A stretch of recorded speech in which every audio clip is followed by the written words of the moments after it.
sans vous donner tout dans le détail jusqu'au Et pour aller plus loin, Mirdad Kazandji est notre invité. Bonsoir. Vous êtes le directeur de l'Institut Pasteur de Guyane. Alors on vient de voir l'illustration de cette réunion de crise à Saint-Laurent-du-Maroni qui est calquée sur le même modèle que celle réalisée pour le chikungunya l'an dernier. Quels sont les principaux points communs entre le Zika et le chikungunya? D'abord, je trouve que cette initiative est formidable, c'est extraordinaire et doit tous les mairies copier ce type d'initiative et sensibiliser la population sur la lutte larvaire, parce que pour moi, le Zika, c'est aussi un grand problème de société. Donc chacun doit être concerné par ce problème et tous ensemble doit lutter efficacement contre déjà les larves. Donc chacun doit autour de lui essayer d'éliminer le maximum des larves. Le point commun, c'est le moustique. Est-ce qu'il y en a d'autres? Voilà, alors le point commun, c'est la même moustique qui est Aedes aegypti en Guyane. C'est deux virus dont le même type de symptômes, donc au départ, c'est-à-dire des symptômes semblables de grippe, de dengue, de chikungunya, de Zika, sont tous les mêmes types de symptômes, sauf que le Zika peut donner des éruptions cutanées et il peut donner des conséquences plus graves, comme par exemple la maladie de Guillain-Barré et la microcéphalie. Alors on y reviendra dans un instant. On découvre aussi depuis quelques temps, quelques semaines, que ce virus est aussi transmissible par voie sexuelle. Comment est-ce possible pour le Zika et pas pour le chikungunya par exemple? Alors là, il y a très peu de cas. Il y a dans le passé 2 cas décrits aux États-Unis et en Polynésie et récemment depuis 2 jours au Texas. Donc c'est des personnes qui ont attrapé les virus à l'étranger, ils sont retournés dans un endroit où il n'y a pas de moustiques et donc suite à des rapports sexuels, ils ont contaminé leurs partenaires. Sur le chikungunya, il n'était pas décrite. Donc, on n'a jamais observé ce cas de figure sur le chikungunya. On connaît très peu encore ce virus.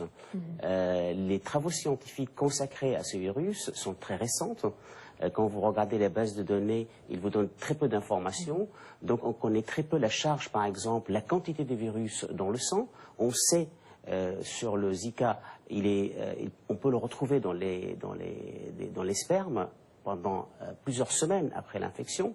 Ce n'est pas le cas de chikungunya ou de la dengue. Donc on est en train d'explorer tous ces terrains, par exemple aussi la présence de virus dans les liquides, d'autres liquides biologiques comme les salives, comme les urines. Ce n'est pas le cas pour d'autres arbovirus. Alors cette maladie, vous le dites, est encore mal connue. À ce stade, on sait qu'il existe plusieurs souches. Le Zika qu'on connaissait de l'Afrique n'est pas le même que celui qu'on a chez nous, qui nous vient de Polynésie et qui est le même que le Brésil.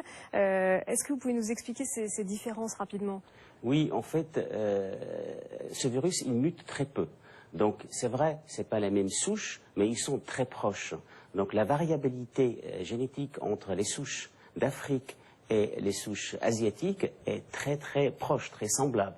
Et les pathologies sont aussi semblables. Mais comme la population africaine, elle vit depuis très longtemps avec ce virus, qui était isolé en Ouganda depuis 1947, donc la population est immunisée. Et quand les personnes qui arrivent en Afrique, qui ne sont pas immunisées, ils attrapent souvent ce virus. Donc au niveau séquence génétique est très peu, il y a très peu de différence, et au niveau pathologie aussi, il y a très peu de différence. Alors justement, est-ce qu'il pouvait être possible d'avoir ce retour d'expérience de l'Afrique, mais aussi de la Polynésie, puisqu'on a l'impression de découvrir ces syndromes de Guillain-Barré et ces microcéphalies qui dévastent le Brésil actuellement? Alors sur l'épidémie en Polynésie, on sait un peu le nombre des personnes qui ont déclaré ces pathologies. Il semble qu'au Brésil, vu le grand nombre de populations infectées et la grande population brésilienne en général, plus que 200 millions d'habitants, aujourd'hui on a un nombre très important des microcéphalies, c'est 4000 microcéphalies environ. On a très peu de chiffres sur les Guillain-Barré, mais c'est très difficile parce que l'épidémie en Polynésie était limitée à quelques îles, population générale de 270 000 habitants, avec une trentaine de Guillain-Barré et une dizaine de microcéphalies. Donc on ne pouvait pas l'anticiper. Donc c'est difficile à anticiper aujourd'hui. Alors une dernière question très rapidement. Vous avez travaillé sur le séquençage du génome. C'est un travail très important qui a permis de constituer la carte d'identité du virus. Vous êtes également rendu au Brésil, à Sao Paulo. En quoi est-ce que toute cette expertise que vous détenez peut servir notamment à nous protéger, mais aussi peut-être lutter au Brésil et dans les pays étrangers? Alors, je dois dire que l'Institut Pasteur et le Brésil, on a un partenariat depuis très longue date. Nous étions le premier de séquencer le virus d'Amérique. Grâce au Vectopol de Guyane, grâce au Vectopol, qui est un laboratoire à la pointe. Voilà, des virologues aussi qui ont travaillé sur ce sujet.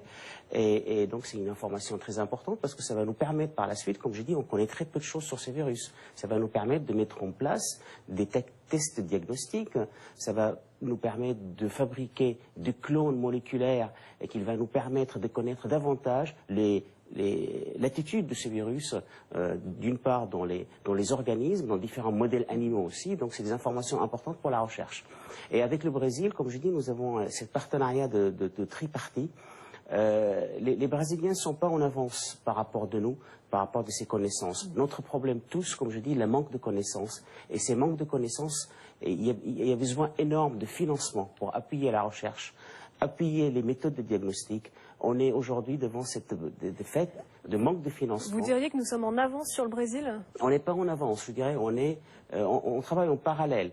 On développe les techniques de diagnostic, eux aussi ils développent. On échange nos informations, on échange nos connaissances, mais tous les deux, on est en manque de financement. Donc il faut vraiment sensibiliser les bailleurs de fonds, l'opinion sur le fait qu'on ait besoin de connaître un peu plus ce virus pour pouvoir lutter efficacement contre ce virus. Merci beaucoup Mirdad Kazandji d'avoir accepté notre invitation. Merci pour ces informations précieuses.